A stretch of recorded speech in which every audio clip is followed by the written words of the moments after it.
So I'll just take you through the onboard settings here. I hope you can see properly. So you have speaker configuration.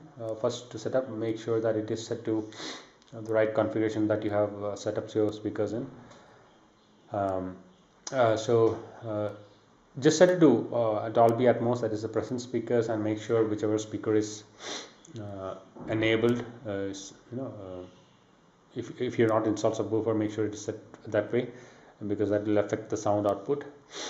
Generally it is all auto detected by the calibration mic, but I had a case where it kind of didn't detect it correctly, the center speakers basically. So just make sure you come here and make sure that it is right. So if you have Atmos speakers, you will have to configure it here, the layout and the feature set. Since there aren't enough content that supports Atmos, I have not opted for Atmos speakers at this time. So these are the settings for speaker configuration. So distance, again, something that is done automatically by the calibration mic. But again, I had a issue with once in a while I have an issue because I've done calibration multiple times. So one of those times I had issue with the distance detection, so I had to manually set it. If you want to adjust the volume, again done by calibration mic. So based on your distance, you might have to adjust how much additional power each speaker gets. If you want to use equalizer, you go here. So that's pretty much in the speaker setup. Inside the HDMI setup, you can choose to control the standby settings and upscaling settings. So by default it upscales to 1080p no matter what. There is no special setting to control that, but you can control upscaling. So here are the HDMI settings. So in this screen you can choose to set up HDMI stand through and 4K upscaling settings. In my case, I have enabled standby so that even when the receiver is off, I still get to see the video directly without any additional enhancements. Upscaling, you can set it on or off. And audio return channel, if you're getting your audio from the TV or any other device, you may need to set this to on, but in my case it is channeled through the AV receiver, so it's not required. And you can choose to set on or off the scene buttons.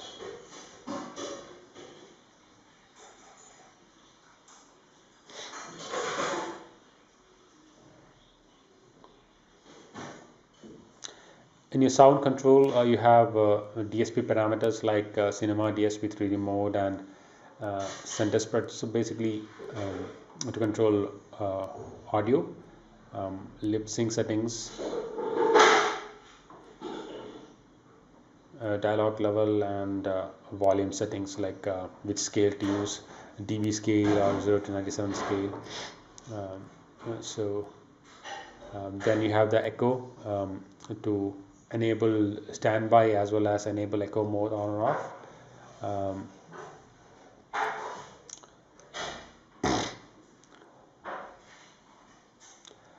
We have Bluetooth, where you can set Bluetooth on or off to send audio, let's say using Wink or any other music casting service. You can choose Bluetooth standby on or off if you want to let's say power on the receiver by using Bluetooth when you start sending audio.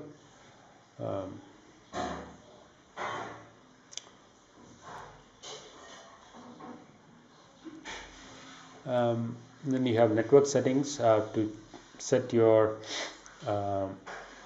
IP address and connect to the Wi-Fi, etc. One of the important settings here is the network update. If you want to update the AV receiver, so far I've seen in the month after buying this, I have had 2 updates from Yamaha for the receiver. So I think they are fairly reasonably prompt in updating the firmware. And finally the function settings. So if you want to rename the input from, for example, HDMI to something else, you can do that here.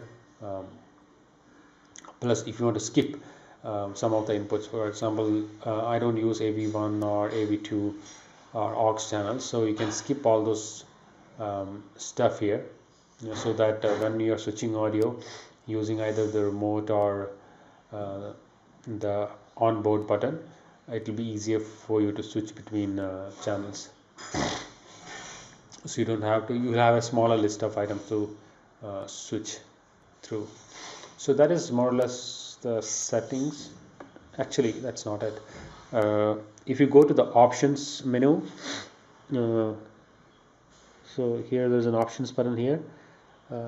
So if you choose the options, there are additional settings.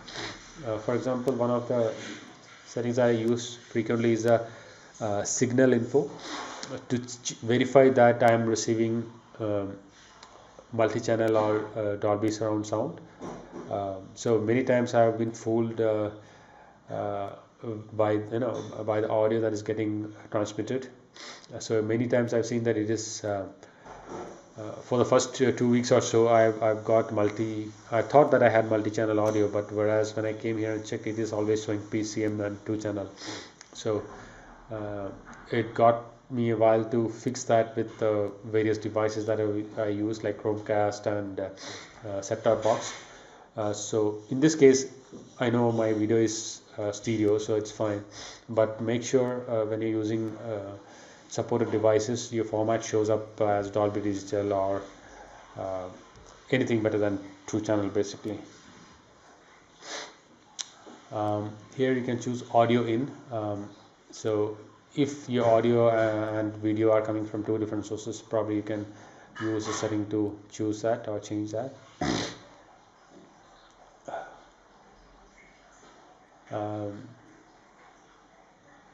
Volume trim settings, DSP surround settings. So there are a variety of DSP surround options that you can choose from. It's easily controlled by the app that comes with the receiver. In fact, that is one of the difference between the Yamaha 3067 and the higher series receivers, that you get to control the settings or control the receiver using the Yamaha Music Controller app. So in the DSP surround options, you have 7 channel stereo, surround decode. Within surround decode, you have Neo 6 Auto, Dolby Surround, DTSX, Neo 6 Cinema, Neo 6 Music, and so forth. So this is one setting that it's not easy to discover the settings. Initially I had trouble with getting the proper surround sound enabled. So this is where you have to come to fix that or choose that correctly. So you have straight audio, wherein there is minimal interference from AV receiver, and the audio is routed straight to the speakers. Then there are several Hall effects and various virtual surround options depending on the scenario or input that you're using, like for example music video, spectacle. So those are all virtual surround options that you can use. So even if your audio is 2-channel, I've seen that setting it to one of these DSP options, surround options, gives you a much better experience compared to just using stereo or 7-channel stereo. So even when your source is 2-channel, I still think this adds a lot of value. So these are the options, 2-channel stereo, 7-channel stereo. So yeah, that's it. But if your content is Dolby, make sure it is set it to surround decode and to choose the correct decode option.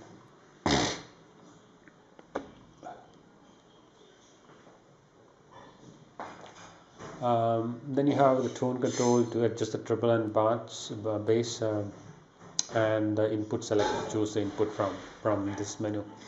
But as I told you, this is much more easier for me to choose all those using the mobile app. I found it very convenient, and everything that you can do using a remote, you can you do using the app as well. In fact, more easily you can do those stuff. So I prefer to use the app, but some things sometimes it's easier to use the remote. So these are the options that I have. So I'll have a separate video for taking you through the settings inside the app. So that's gonna be a lengthy video, so not here. So that's pretty much it. As I indicated earlier, I had a couple of issues with the receiver. One is with Bluetooth. I'll probably create a different smaller video for that. I'll just brief what the issue is. So when I'm using Bluetooth as a source, the first time I switch on and use Bluetooth, the audio is getting paused in between, right? So it just blinks, as in even this video that I see on the screen, nothing but it just shows you the track information on the screen when you switch on any Bluetooth audio. So even the screen blinks. So initially I thought it was an issue with the HDMI cable, but it looks like it's an issue with the receiver. So what I have to do is I have to switch to another source, let's say HDMI 1, and then go back to Bluetooth. So that fixes it. So it mostly looks like a firmware issue. And even when using Chromecast, the screen blinks once in a while. So you wouldn't expect that kind of issues with such a pricey receiver. So that's something Yamaha can definitely look at fixing. So the Chromecast one might be an issue with the Chromecast. I don't know for sure, because there are issues with Chromecast that I know of, but definitely I don't expect issues to happen with something as basic as Bluetooth. So I think Yamaha needs to fix that. So that's all. If you have any questions, do let me know. I know it's a lengthy video, so I'll just try to keep it short. So do let me know if any questions, and if there are any other aspects that you would like me to cover or point out, I'd be happy to do that.